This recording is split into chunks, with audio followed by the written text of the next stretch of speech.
one, but we didn't have one. But I could deal with one now. I've got one of those portable ones that have the ceramic things in them, and they roll around. You put a 20-pound propane tank on it, and they look pretty good. And boy, those things really put out a lot of heat, though. I mean, I've got a central heat unit, but I've got propane out back, and it just costs too much to run the thing. So we just deal with I've got a wood stove that's a forced air. And the vents that were in the front, it's got a heat exchange built around it. It's an old iron stove, but it's big, and it's got an electric blower on it. And then I took those heat exchanges, and I vented them up into the. I covered one up and forced all the air out the other one, and then I coupled that thing to the ducts that were connected to central heat. So I had the heat exchange connected to the central heat ducts with a blower on it, but I heat it with wood instead of gas. Yeah, my dad's got one of those in his house. They never use it. It's a commercial model.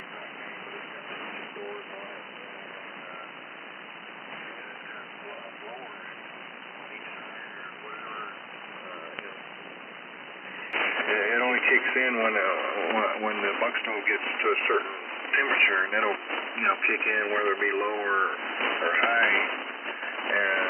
But the last time they used that thing, it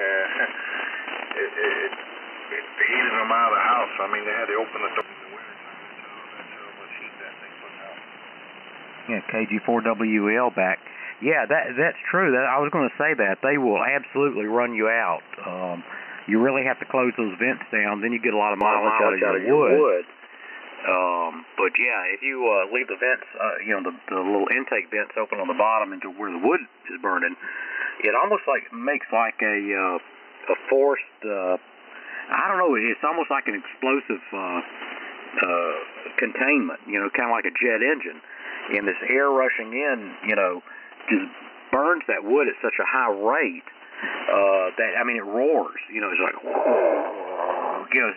this deep roar that the thing has, and boy, I tell you what, it will definitely run you out if you open that thing up. What I hate to do, I've done it. Of course, the thing's got like fiberglass seals around the hinge doors or some kind of seal around it. I hate to run that thing, and then I'll usually fire it up, and then go down in 10 minutes and check, be sure it's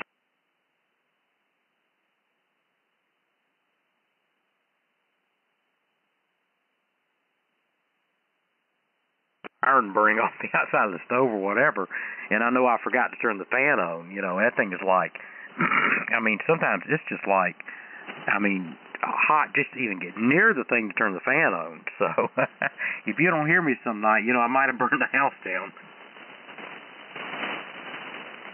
W-A-R-A-T.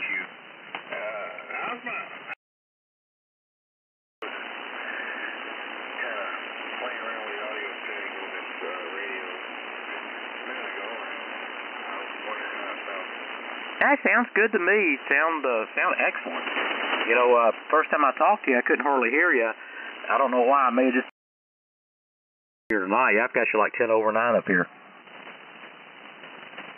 Well, I am running a little power, Scott, about right there at 500 watts. Yeah, it sounded good. There was somebody else in there too. So the other station, jump on in.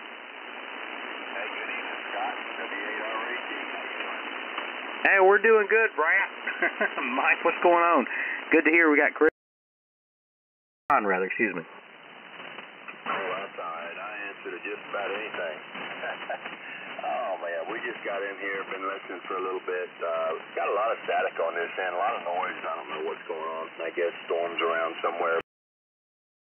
Just wanted to jump in there and let you know we're here. And take it easy to both of you guys. Yeah, good to hear you, man. Yeah, I got some static here. I looked on the weather, weather.com, and it looks like it's all over from out in the Gulf up through Mississippi. So,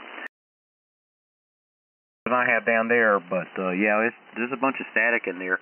Over to you, Chris. KK4, is it EFQ? KG4WEL. Echo Fox Quebec. Hey, y'all pick it up for a few minutes. I gotta go in here and address something with the wife and get a cup of water. I'll be back in just a minute. Okay, man, we're about to head out ourselves. I was just checking to see if anybody was in here and you popped in, but man, I should be in bed already. I'm kind of sleepy. Over to you, John. What's going on over there? Oh, not a whole lot. Can you hear me all right? Oh, you're booming in. Old QRP unit here. One gentleman the other night.